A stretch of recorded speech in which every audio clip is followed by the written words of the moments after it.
I'm Isis Romero, and this is the news in San Antonio. A late-night high-speed chase that covered about 40 miles ended with a wanted man crashing into a Bexar County Sheriff's Patrol vehicle. As Sue Kalberg reports, the chase was all caught on camera. This all started in the tiny town of Christine in far southern Atascosa County, and it ended 40 miles away on the southern side of Bexar County.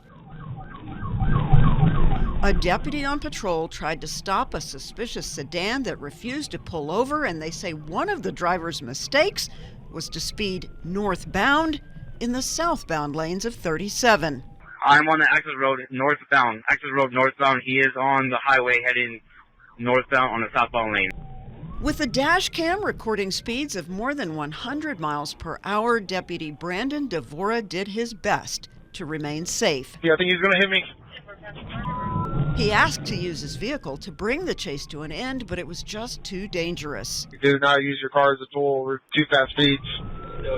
DPS troopers joined the pursuit, and with other drivers dodging out of the way, they entered Bexar County where spike strips disabled the fleeing vehicle. It looks like Bexar County possibly sent those spikes by the 122.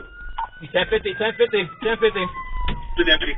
Luckily, the deputy was out of the car with the spikes, uninjured. 35 checking status.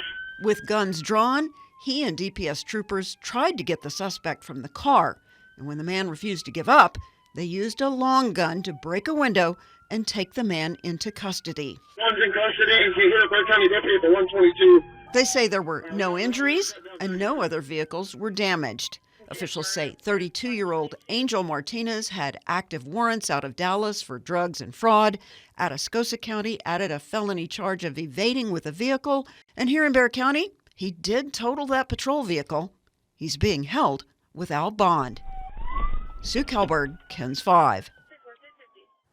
A school bus and an SUV crashed this morning near a Medina Valley ISD elementary school. The bus was carrying students and staff from Idea Robinson. Rania Kaur brings us the latest. 3 Idea Public School students were on the bus at the time of the crash. I'm told nobody was hurt.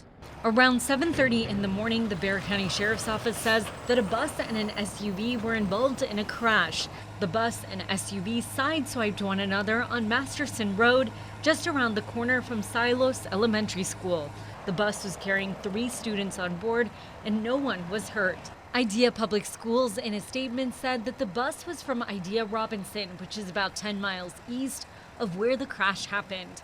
The school claimed the SUV driver ran a red light and hit the bus at the intersection, but BCSO hasn't confirmed that. This is still a developing story. We'll keep you updated. Rania Kaur, KENS 5. The Bulverde community continues to heal as students at Hill Country College Prep High School return to class for the first time since a deadly shooting. The shooting happened March 30th when authorities say a 15-year-old student shot a teacher, then took his own life. Counseling services were set up at the Bulverde Library, and a community prayer service was held last week.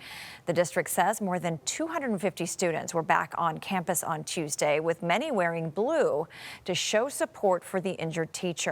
The teacher remains in the hospital. The teacher and student names have not been released. Rising gas prices are hitting hard, and for some families, putting food on the table is getting even tougher.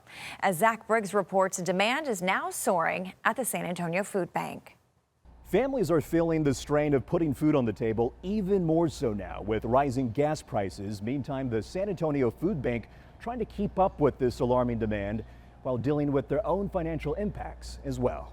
Most people are telling me they're spending about 50% more in fuel. Fuel versus food. Bottom line is they're putting more money in their tank than they are in their grocery cart. There's so much uncertainty surrounding the war in Iran, a conflict that's driving up prices at the pump. The trickle-down effect felt here in the Alamo City with the San Antonio Food Bank feeding more than 140,000 individuals and families. That's 20% greater than the same time last year. The food bank's Eric Cooper says the nonprofit is meeting demand, but at the same time facing financial hits as well. We've had a 50% increase in our fuel budget. We have to fundraise to put those gallons of diesel into those trucks.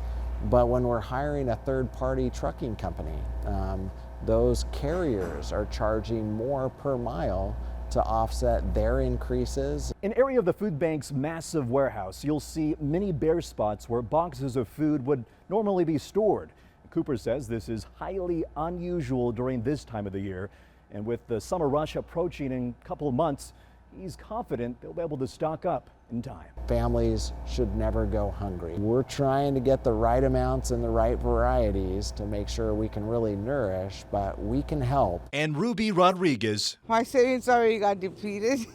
is among those trying to survive, balancing the expenses of life right now. I live by faith alone because I said God's always a provider. And so far, it's not gotten to the point where the food banks had to ration out the food that they distribute, and Cooper's hoping it stays that way.